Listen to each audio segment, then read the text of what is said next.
मौत ये बहुत चालाक है, ये शैतानी है। मौत शैतान की फितरत है। ये लोगों के लिए बहुत से फंदे खड़ा करती है। लेकिन मैं आपको बताता हूँ कि मिसाल 14:27 आप क्या करेंगे। इस आयत को कभी ना भूलें। खुदाउद का खौफ हयात का चश्मा है जो मौत के फंदों से छुटकारे का बाइस है।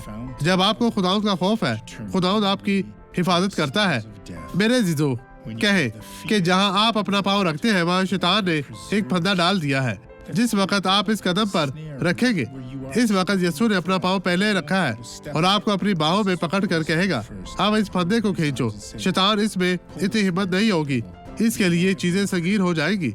मेरे दोस्तों, यीशु के साथ आप एक फातिहा होगे। मसाइब को रोके, इस शख्स को देखें और मैं आपके लिए दुआ करने वापस आऊंगा। मेरी रीढ़ की हड्डी पास्टर, मैंने बहुत ज्यादा दर्द महसूस किया जनवरी से कई डॉक्टरों के पास जाने के बाद। मैं ना तो चल सकती थी और ना ही आमतौर पर बैठ सकती आप वहाँ थी। कुछ वर्जिश कर सकती हैं, हमें दिखाएं तो करें, ऐसा करें, ऐसा करें।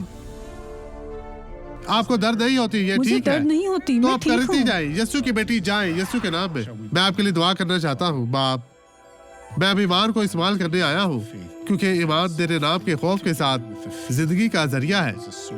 खुदा ये मौत के बंधनों से बचाता है, इस शख्स को तबाही की जंजीर से निकालता है और वो कहता है फिर कभी नहीं। शैतान, जो कुछ तुम्हारा है वो लो और इस जिंदगी से चली जाओ यीशु के नाम में। और आप कहें आमीन।